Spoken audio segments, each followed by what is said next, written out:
I stand frozen at the entrance to Silver Ridge Vineyard, my hands clutching my phone a little too tightly. The Montana sunset paints the sky in soft oranges and pinks, illuminating the rows of grapevines that stretch toward the mountains. Workers move about arranging wildflowers for tomorrow's wedding, my daughter Sophie's wedding. Everything is perfect. Or at least it was, until I spot the gleaming white Porsche Taycan winding up our gravel driveway, dust billowing behind it like a storm cloud. My sister has arrived. The car comes to a stop with a crunch of gravel, and the driver's door swings open. Lydia steps out, her designer gown, which I know without asking costs more than most people's monthly salary, catching the fading sunlight. The pale blue fabric shimmers against her tanned skin as she adjusts her sunglasses and surveys our vineyard. "Katherine," she calls, air kissing both my cheeks when she reaches me. Her perfume, something expensive and French, overwhelms the natural scent of grapes and soil. "This place is so quaint. Just adorable what you've done with Dad's money." I smooth down my simple cream dress, suddenly aware of how plain it must look beside hers. "Thanks for coming, Lydia. The ceremony isn't until tomorrow, but we're having dinner with the wedding party tonight." "Oh, I know." She turns, waving toward her car where a thin man in an impeccable suit is emerging with a leather portfolio. "That's exactly why I brought Jerome. He's the most sought-after wedding planner in Los Angeles. The waiting list is normally 18 months, but he owed me a favor." My stomach drops. "A wedding planner?" Lydia pulls a gold envelope from her handbag. "Wait until you see my surprise. Jerome has some wonderful ideas to elevate this whole." She waves her hand vaguely at the rustic barn we've spent months decorating. Situation. Before I can respond, Jerome strides past me toward the reception area, already speaking into his Bluetooth headset. I watch in horror as he begins directing the workers, pointing at the wildflower arrangements they've just finished. "Oh, real flowers? How rustic?" Lydia says, her voice dripping with condescension. Jerome usually works with preserved orchids flown in from Thailand. Much more elegant. I open my mouth to object when Ethan appears from the direction of the pastures. His jeans have a smudge of soil on one knee, and his boots are dusty from checking the fence line. His face breaks into a genuine smile when he sees me, then falters slightly when he notices Lydia. "Ethan!" Lydia exclaims too loudly. Several guests who have arrived early turn to look. Here's the cowboy himself. "How's the simple life treating you?" "Just fine, Lydia." He answers evenly, placing his hand on the small of my back. I feel the gentle pressure there, his silent support. "Katherine," Lydia continues as if Ethan hadn't spoken, "I was just telling Miranda you remember my friend from Vogue, about how you've embraced this whole farmer thing despite your MBA. She found it so charmingly eccentric." The words hit their target. My MBA from Harvard Business School, the accomplishment that had once been my pride. I remember graduation day, how I'd stood waiting for my family at the restaurant I'd reserved weeks in advance. Mom and Dad had arrived 45 minutes late, full of apologies and explanations about Lydia's big promotion at her investment firm. They'd spent the entire dinner talking about her new corner office while my diploma sat unopened on the table. That same familiar pattern, my sister shining while I faded into the background. Me, accommodating, stepping back, keeping the peace just as I always had. On his deathbed, Dad had clasped our hands together. "Take care of each other," he'd whispered. I'd taken those words to heart, perhaps more seriously than Lydia ever had. "We've planned this wedding for months," I say quietly, watching as Jerome removes a centerpiece to replace it with something from his bag. "Sophie loves wildflowers." "Trust me, little sister," Lydia says with a laugh. "This is for the best. Your MBA didn't exactly teach you event planning, did it?" I feel something shift inside me. A limit reached. A boundary finally recognized. My hands tremble, but my voice steadies. "Lydia," I say, the word coming out stronger than I expected. "This is Sophie's wedding. We've planned it exactly as she wanted. But surely she'd prefer something more sophisticated." "The wedding stays as planned," I interrupt. "Your planner can leave." Lydia blinks, genuine surprise crossing her face. Her mouth opens, then closes. For a moment, she seems unsure how to respond to this direct challenge.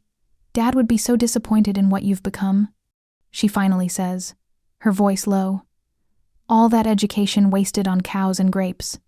I feel Ethan's hand on my shoulder, warm and steady, and then I hear footsteps behind us. "Mom?" Sophie stands in the doorway of the barn, her expression concerned as she takes in the scene. She's beautiful in her casual jeans and white blouse, her dark hair so like mine pulled back in a simple ponytail. I look between my daughter and my sister, between the life I've chosen and the one Lydia thinks I should have had, between peace at any cost and the boundaries I should have set years ago. Everything's fine, sweetheart. I tell Sophie, my voice finding a new firmness. Aunt Lydia was just about to ask her friend to leave. Lydia's eyes widen. For the first time in our adult lives, I've refused to bend to her will. The balance of power has shifted, just slightly, like the first tremor before an earthquake. And in that moment, I know nothing between us will ever be quite the same again. I wake before dawn, my mind already churning with wedding details. Sophie's special day, a day I've been planning for months, and yet anxiety claws at my chest. I slip from bed, careful not to wake Ethan, and make my way to the kitchen. Coffee first, then face whatever Lydia has in store. The main house is quiet as I pour water into the coffee maker. Through the kitchen window, I can see the reception barn aglow with early morning light. That's when I notice movement, people already inside at this hour. Coffee forgotten, I make my way across the dew-damp grass. As I approach, voices drift through the open barn doors. Lydia's cultured tones rise above the others. And here's what it looked like when Katherine first decided to play farmer. She says with a light laugh, "Hardly recognizable, isn't it?" I step into the doorway. Lydia stands surrounded by several guests, Sophie's college friends, and a couple of distant cousins holding up her phone to display photos. Before pictures of our ranch from 15 years ago. The barn unpainted, the fields untamed, the vineyard just starting. Pictures I don't even remember her taking. Such a waste, Lydia continues, unaware of my presence. Top of her class at business school, and look at what she settled for. One of Sophie's friends, Taylor, I think shifts uncomfortably. I think what Mrs. Lewis has done is amazing. Sophie says the ranch is completely sustainable now. Lydia waves her hand dismissively. Oh, playing with dirt can be therapeutic, I suppose, but Katherine could have been CFO of a Fortune 500 by now. Instead, she's serving beef to tourists. I step backward, unwilling to create a scene. My foot catches on a loose board, and heads turn toward the sound. "Katherine," Lydia calls, her smile bright and false. "I was just showing everyone your progress with the place. Such a charming hobby farm." Hobby farm, the words burn. 15 years of blood, sweat, and innovation, reduced to a hobby. "We should probably check on the flowers," Taylor says, clearly sensing tension. She and the others file past me with apologetic smiles. I wait until they're out of earshot. "Those pictures." "Just showing everyone your journey," Lydia interrupts. "Your little experiment." Before I can respond, Maggie, our wedding coordinator, hurries toward us, phone in hand, and concern etched on her face. "Katherine, there's a situation." The caterers received some contradictory instructions. She holds out her phone. "These texts came from your sister's number, requesting several changes to the reception menu." I take the phone, scrolling through messages I never approved. Champagne replaced with an imported French vintage at triple the cost. Our grass-fed beef entree swapped for seafood flown in from the coast.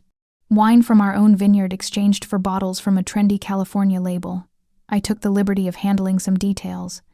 Lydia says, not bothering to look apologetic. "The Four Seasons in Los Angeles uses that caterer for all their events. Your local option seemed limited." "Cancel all of it," I tell Maggie. "Stick to our original plan." Lydia sighs dramatically. "Katherine, you're being provincial. Your guests deserve better than ranch food."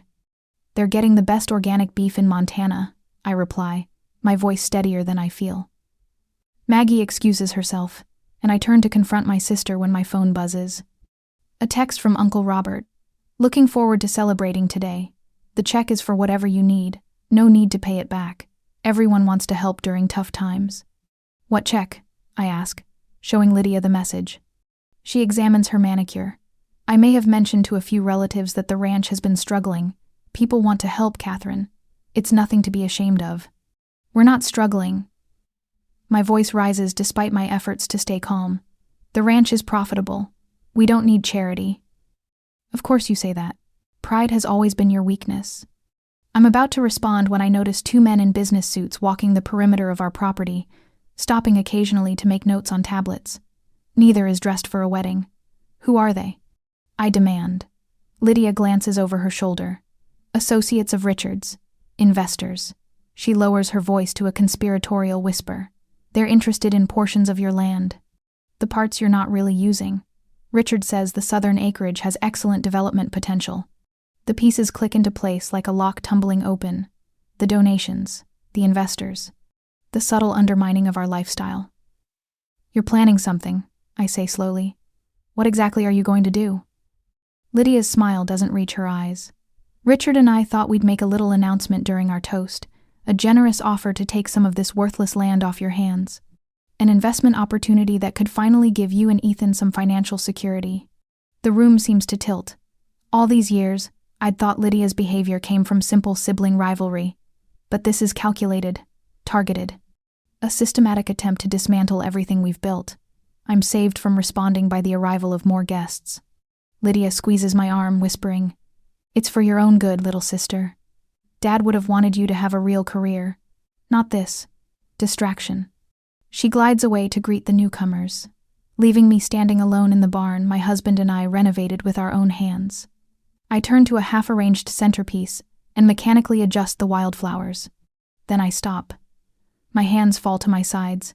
I stand taller, breathing deeply. This isn't about being a good sister anymore. This is about truth. The barn door opens, and Sophie appears, radiant in her casual clothes, her wedding dress still safely hidden away upstairs. "Mom, everything okay?"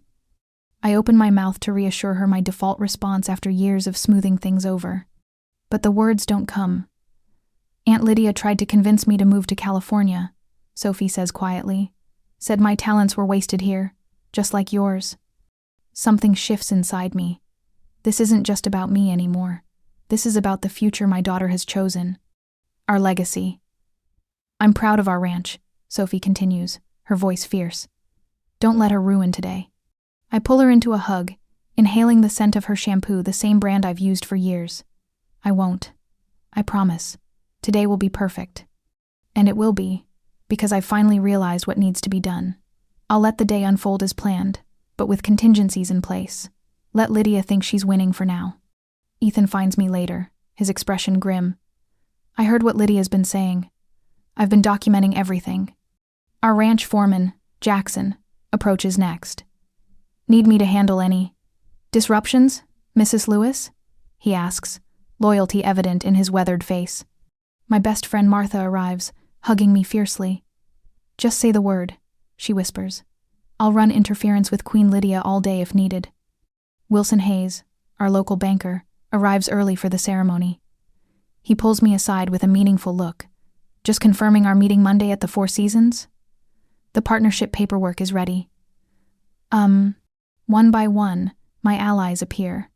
People who see the value in what we've built, who understand that success isn't measured in designer labels or corner offices. With quiet efficiency, I remove Lydia's wedding planner from the preparations. The ranch staff restore our original decorations. The morning ceremony proceeds beautifully, with Sophie radiant in her gown and Lydia watching from the front row, her expression sour beneath her designer sunglasses. It's a victory, but a hollow one. The emotional toll visible only to Ethan, who squeezes my hand as we watch our daughter exchange vows. The real confrontation looms at the reception, and this time, I'm ready. I scan the reception hall, taking in the elegant transformation of our rustic barn. Twinkle lights cast a warm glow over polished wood tables adorned with wildflower centerpieces. Everything is beautiful, exactly as Sophie wanted. Yet beneath the surface perfection, I feel tension coiling tight as a spring. Across the room, Lydia corners Aunt Mabel near the gift table. Even from this distance, I can read Lydia's body language, head tilted sympathetically, hand touching Aunt Mabel's arm in false concern. "Such a shame about Katherine's choices," she says just loudly enough for nearby guests to hear. "All that potential." Aunt Mabel glances my way, confusion crossing her face. I offer a reassuring smile, while my stomach knots. Richard, Lydia's husband, holds court near the bar. His voice carries as he gestures expansively toward the windows overlooking our pastures. "Properties like this are actually excellent investment opportunities," he announces to a cluster of men in expensive suits. Land values in this region are criminally undervalued. I press my lips together, reaching for a passing champagne flute to steady myself. Sophie appears at my side, radiant in her wedding gown. "You okay, Mom?" she whispers. "Perfect," I assure her, squeezing her hand. "This is your day. Don't worry about anything else." Sophie's eyes narrow as she follows my gaze to Lydia, who now stands near the dessert table, speaking to a group of Sophie's college friends. Imagine what Katherine could have been. Lydia sighs dramatically. Harvard Business School, top of her class. Now she serves beef for a living. I notice Sophie's college roommate Lisa frowning, her phone held casually at waist level, red recording light blinking. My eyebrows raise slightly in surprise. "Go enjoy your husband," I tell Sophie, nodding toward Tom waiting on the dance floor. "Everything's under control." As dinner service begins, I move through the room, stopping to check that everything runs smoothly. Near the kitchen entrance, I overhear two of Lydia's LA friends expressing surprise. "This beef is incredible." A woman in a designer dress murmurs, "Better than any steakhouse in San Diego." "Apparently it's all from their ranch," her companion replies. "Completely organic. My brother-in-law's been trying to get their supplier info for his restaurants for months." Warmth spreads through my chest. I catch Ethan's eye across the room where he chats with a group of men who lean in, listening intently. One of them jots something in his phone as Ethan gestures toward the mountains visible through the windows. "The elevation affects the soil composition," I hear him explain. "We've developed a specific mineral supplement that enhances flavor while supporting sustainable grazing practices." The men nod, clearly impressed. One hands Ethan a business card. I smile to myself, noticing how a subtle shift has occurred in the room. Guests approach me with genuine questions about our operation. Several ask for ranch tours tomorrow. With each authentic interaction, I stand taller, more confident in the life we've built. Then I spot Lydia approaching, gold envelope clutched in one hand. She corners me near the cake table, her smile tight as a fist. "Time for my toast," she says. "You'll thank me later." "What are you planning, Lydia?" She leans in, perfume clouding between us. "Just a little announcement. An investment opportunity to help you and Ethan." Her voice drops. "I've found buyers interested in portions of your land. The offer is generous enough to get you back on your feet. Maybe even restart somewhere with actual potential." I study her face, seeing the absolute certainty there. She truly believes she's rescuing me. "Our books are in order, Lydia," I say quietly. "We don't need rescue." Her expression hardens. "An MBA serving beef? Dad's education money wasted." Something finally snaps inside me, a lifetime of accommodating, of stepping back, of keeping peace. "I built something authentic," I reply, voice steady. "What have you built?" Her eyes widen in genuine shock. Then tears well up, not from hurt but from the realization her manipulation has failed. "You think dirt under your fingernails is success?" she hisses. "You could have been someone." I'm about to respond when Martha appears, champagne flutes in hand. "Katherine, there you are. Sophie's looking for you, something about cutting the cake." Lydia wipes her eyes quickly, composing herself. I mouth a silent thank you to Martha as I step away. Across the room, I notice Ethan speaking quietly to the venue manager, who nods and positions himself near the microphone stand. Sophie and Tom stand together near the center of the room, a protective circle of friends forming around them. Several of our ranch employees have moved into the room, casually positioning themselves near key points. Wilson Hayes, our banker, slips outside with his phone pressed to his ear. When he returns moments later, he catches my eye and nods, a small smile playing at his lips. Dinner service continues, servers presenting our premium organic beef with elegant flourishes. The room fills with appreciative murmurs. "This is better than any steakhouse in San Diego," someone declares loudly. Lydia attempts to dismiss the compliments with a wave of her hand. "It's just beef," she says to anyone who will listen. "There's a wonderful vegan restaurant in Beverly Hills that does amazing things with mushrooms." But her comments fall flat. I watch Richard's expression shift from smug certainty to confusion as guest after guest raves about the food. He studies the room with new eyes, reassessing. With each compliment, I feel my confidence growing. This is what we built, not just a ranch, but a legacy of quality, sustainability, and integrity. Lisa continues recording discreetly from different positions around the room. Wilson Hayes texts someone, his eyes never leaving the unfolding scene. Martha moves about taking photos for the wedding album, focusing particularly on Lydia and Richard's increasingly tight expressions. Ethan catches my eye across the room and gives me a subtle nod. Everything's in place. I decide to let events unfold naturally. We've spent years building our reputation, our business, our life. We have nothing to prove, certainly not to Lydia. The clinking of metal against glass cuts through conversation. Lydia stands, tapping her spoon against her champagne flute, that gold envelope now held prominently in her other hand. Her smile doesn't reach her eyes. "I have another announcement and a gift for the couple," she announces, voice carrying across the suddenly quiet room. As she prepares to speak, I notice 3 people in business attire enter through the back doors. Wilson Hayes turns slightly, acknowledging them with a nod.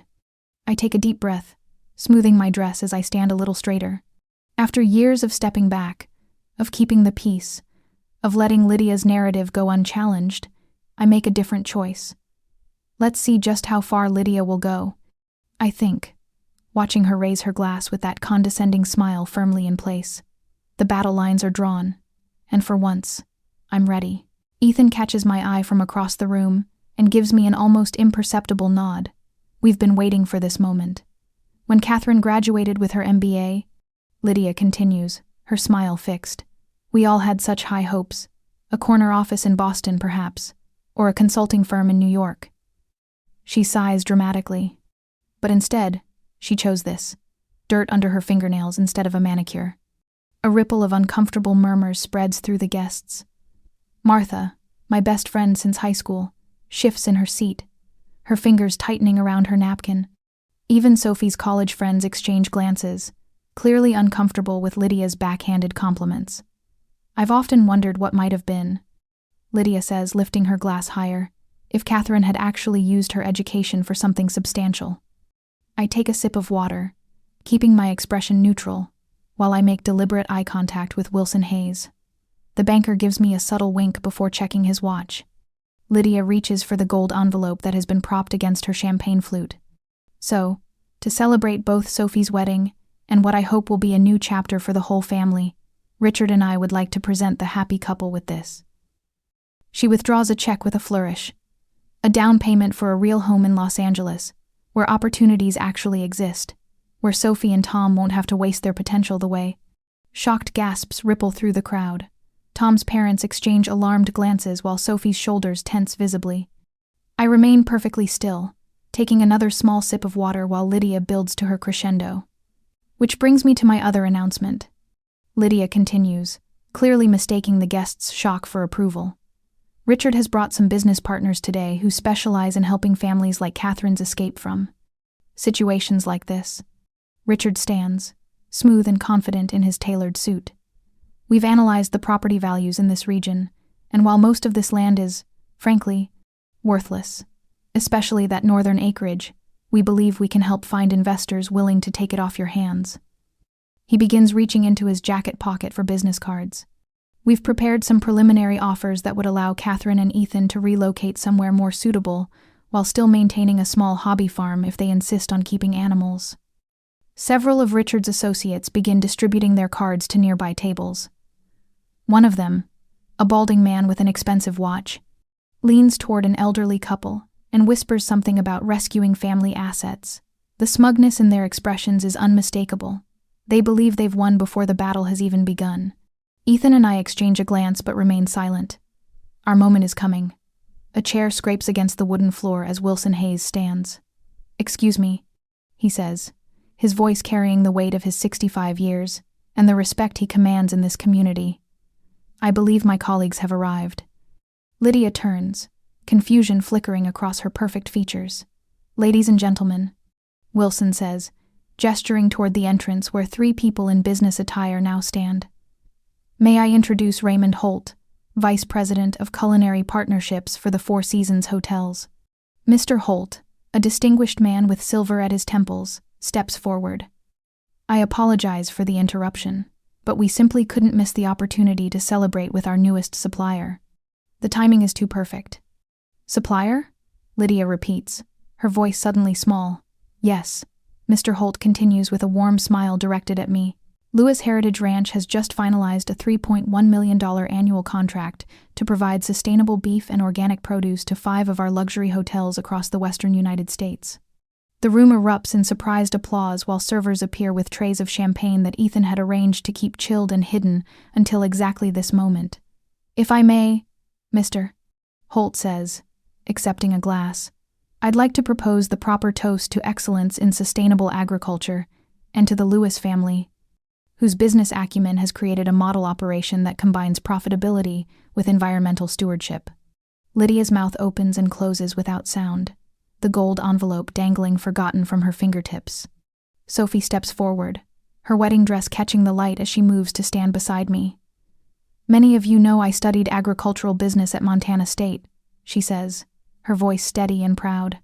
What you might not know is that I'll be taking over management of our specialty crop division after the honeymoon. Mom has been preparing me to expand our operations for years. Our ranch foreman, Bill, stands from his table. The Lewis operation employs 58 local people now, he adds. Started with just 5 of us 15 years ago. Best wages in the county, too. Martha rises next, opening her tablet to display photographs on the screen behind the head table.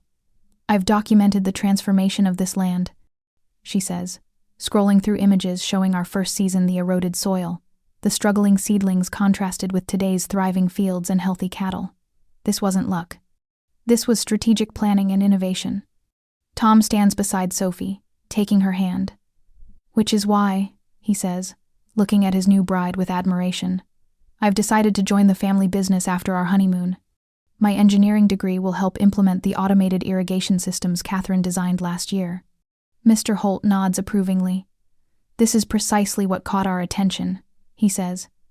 MBA principles applied to sustainable agriculture. It's the future of the industry. I watch as Lydia's carefully constructed narrative crumbles around her. Lisa, Sophie's college roommate, snaps a photo, perfectly capturing my sister's stunned expression, lips parted, eyes wide, champagne glass tilted dangerously in her slackened grip. Richard scrambles to collect the business cards he distributed, awkwardly stuffing them back into his pocket. I catch fragments of his whispered conversation with Lydia. You said they were struggling. She hisses, color rising in her cheeks. Richard swallows visibly. I may have misunderstood some things, he admits, tugging at his collar. Actually, I consulted with Ethan about some investments last year. I didn't realize it was related to this expansion. Their united front splinters under the weight of public exposure. Lydia turns toward me, her expression cycling rapidly between shock, anger, and calculation before settling into a brittle smile. I always believed in Katherine's potential, she says loudly, attempting to salvage her dignity. This is exactly the kind of success I knew she could achieve with the right guidance. No one appears convinced, least of all me. But as the champagne flows and guests crowd around to congratulate us, I find that my need for Lydia's approval has vanished like morning mist under the Montana sun. What remains is something far more valuable, the truth, finally revealed in the full light of day. I spot Lydia's perfectly coiffed hair bobbing through the crowd, making a beeline toward me. The bathroom corridor provides little escape. I take a deep breath, squaring my shoulders as she approaches, her designer heels clicking against the hardwood floor with military precision. Why didn't you tell me about 4 Seasons?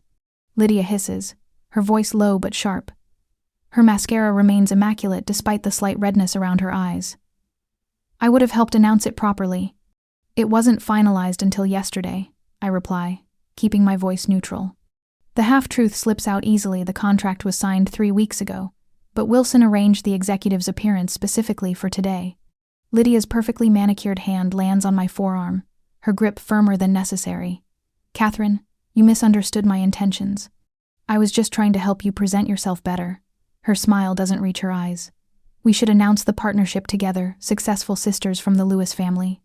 Think how proud Dad would be of us both. The old Katherine would have yielded, would have shared the spotlight to keep peace. That woman died somewhere between Lydia's arrival yesterday and the cake cutting an hour ago. I appreciate the thought, I say, gently removing her hand from my arm. Through the reception hall doorway, I spot Richard cornering one of the 4 Seasons executives, no doubt revising his pitch to include family connections to the luxury market. Aunt Martha, Dad's older sister, approaches us with a glass of champagne in her trembling hand. At 83, she remains sharp as a tack. "Lydia was just telling me you're ashamed of your family connections, Katherine," Aunt Martha says, her voice carrying just enough to turn heads nearby. "Said that's why you didn't mention the hotel deal to any of us." I feel the flush creeping up my neck. Beyond Aunt Martha, I see Richard gesturing toward me, overheard fragments of his conversation, suggesting my success came primarily through family contacts. Several wedding guests shift uncomfortably, the transparent pivot too obvious to ignore. Sophie stands near the cake table, her face flushing with anger as she overhears Lydia's clumsy attempt to co-opt our family's success through a sudden embrace of heritage and family values. 20 years of accommodating Lydia crystallize into perfect clarity. This moment, Sophie's wedding day, deserves better than another round of manipulation. "Excuse me," I say politely to Aunt Martha, then walk deliberately toward the small platform where the band had played earlier. The microphone stands ready. I tap it once, the gentle feedback bringing conversations to a natural pause. Faces turn toward me, Sophie and Tom, Ethan, Wilson Hayes and the Four Seasons executives, Martha with her camera, and finally, Lydia, her expression hovering between concern and calculation. "I'd like to thank everyone for being here to celebrate Sophie and Tom," I begin, my voice steadier than expected. "And I'd especially like to thank my sister Lydia for making today's success even sweeter through contrast." A ripple of surprised laughter moves through the crowd. Lydia's smile freezes in place. "My father paid for my MBA because he believed education created opportunity. He was right, but not in the way most expected." I gesture toward the screens around the reception hall, where Wilson Hayes has quietly queued up the first slides. "What Harvard Business School gave me were tools. What my father's example gave me was the wisdom to apply those tools where they mattered most." The screens fill with images of our ranch's sustainable farming innovations, water reclamation systems, solar arrays powering the barns, specialized breeding programs for hardier, more efficient livestock. Many of you don't know that Lewis Heritage Ranch was nearly bankrupt when Ethan and I took it over. My father's land, but none of his knack for business. I pause as the next slides appear, showing before and after photos of the property's transformation. What you're seeing isn't just a farm. It's a laboratory for agricultural innovation that now employs 58 people year-round and sustains nearly 200 Montana families through our supply chain. Financial growth charts appear next, showing consistent upward trajectories without revealing specific numbers. Then testimonials from employees about our work environment and fair practices. The Four Seasons partnership didn't happen overnight or through connections. I nod toward Raymond Holt, who raises his glass in acknowledgement. It grew from 5 years of proving that ethical farming could be profitable, sustainable, and scalable.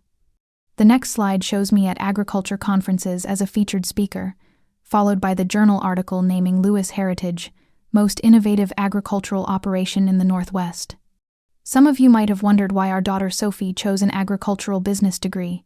I continue, smiling at my daughter. It wasn't obligation, it was strategy.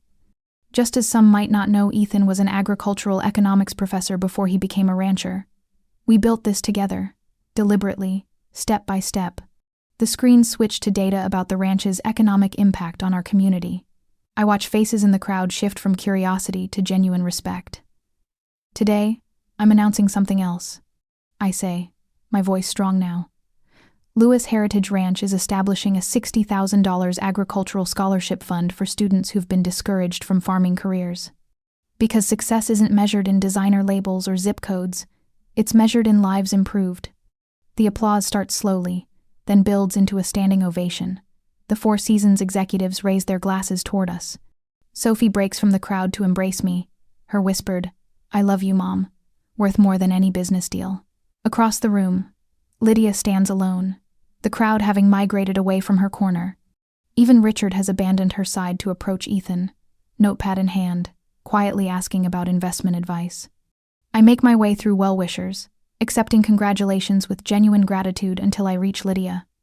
Her isolation is physically palpable, a bubble of empty space around her expensive dress. "Lydia," I say, loud enough for nearby guests to hear, "there's always room for family at our table. When you're ready to see what we've built, really see it, you're welcome at the ranch anytime." For the first time since we were children, I see tears in my sister's eyes that aren't calculated for effect. Something genuine breaks through her perfect facade, perhaps recognition, perhaps regret. "You never needed rescuing, did you?" she says quietly. "No, but I needed to believe that myself." I touch her arm gently, then turn back to my family. As the reception continues, I notice Lydia standing alone near the exit, her designer heel sinking awkwardly into the soft ranch soil. The perfect metaphor for a worldview built on appearances rather than substance. She extracts her shoe with difficulty, leaving a small hole in the earth, a mark that will disappear with the first rain, just like her power over me. Sophie's friends surround her with congratulations, while Ethan catches my eye across the room, his smile speaking volumes. 20 years of building something meaningful together, something that will outlast trends and market fluctuations and designer heels. Something real. I review the new contracts spread across my desk, the October sunlight streaming through the ranch office windows. 6 months have passed since Sophie's wedding, and Lewis Heritage Ranch has blossomed beyond even my ambitious projections. The sustainable practices we've implemented have caught attention far beyond Montana's borders. I run my finger along the embossed plaque recently mounted on the wall, Agricultural Innovation Excellence, 2025. My eyes drift to the framed photos on my desk. Sophie and Tom standing proudly by their first planting, their faces glowing with purpose. They've taken to ranch life with a passion that sometimes makes my chest tighten with pride.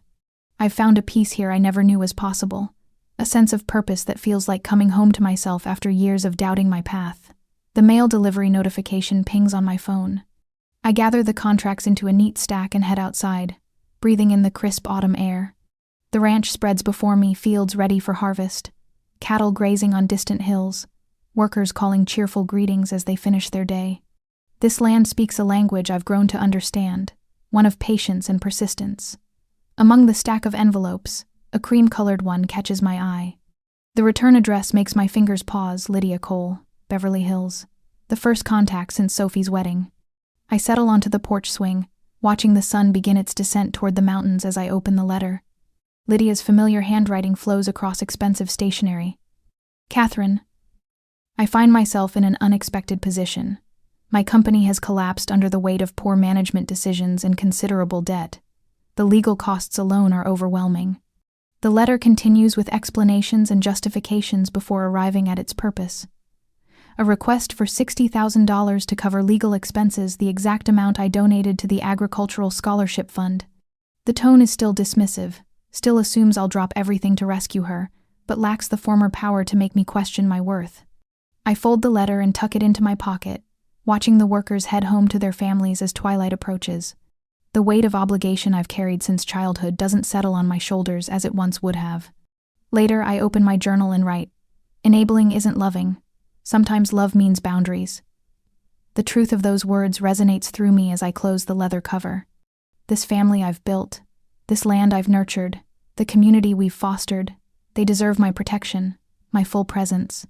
For the first time, choosing not to send money brings no guilt, only clarity. The next morning, I send a different kind of response information about a therapist specializing in financial recovery and an offer to pay for 6 months of financial counseling. "I won't enable you," I write, "but I will support growth if you want it." 2 weeks later, Sophie and Tom share their news: a grandchild on the way. That same day, we select 5 new scholarship recipients, bright young minds, who see agriculture not as a fallback, but as a calling. Success means different things to different people. I tell Jasmine, a scholarship recipient I'm mentoring through her business plan for sustainable honey production. Build something that feeds others literally and spiritually. The days grow shorter as winter approaches. Ethan and I sit on the porch swing one evening, wrapped in blankets, watching the sunset paint the harvested fields in gold. My phone buzzes with a notification. It's from Lydia, a photo from a farmer's market with local produce arranged in a woven basket. The caption reads, "Bought local, thought of you." I study the image, noting the business cards visible at the edge: Cole Consulting, Eco-Brand Development, her small business showing promise. No resentment rises in me, only a quiet appreciation for her journey. "Growth looks good on you," I text back. "Let's talk soon." The ranch settles into evening quiet.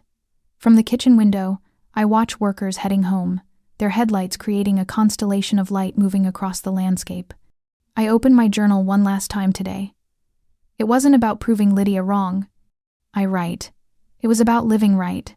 The simple life isn't small, it's just authentic. Sometimes the best comeback is simply living well without apology. "Mom, Dad, dinner's ready," Sophie calls from the house. I close my journal, noticing the soil still under my fingernails as I run my hand through my silver-streaked hair. The land never lets you forget where your true wealth grows. "Coming home," I call back, the word home lingering in the golden light.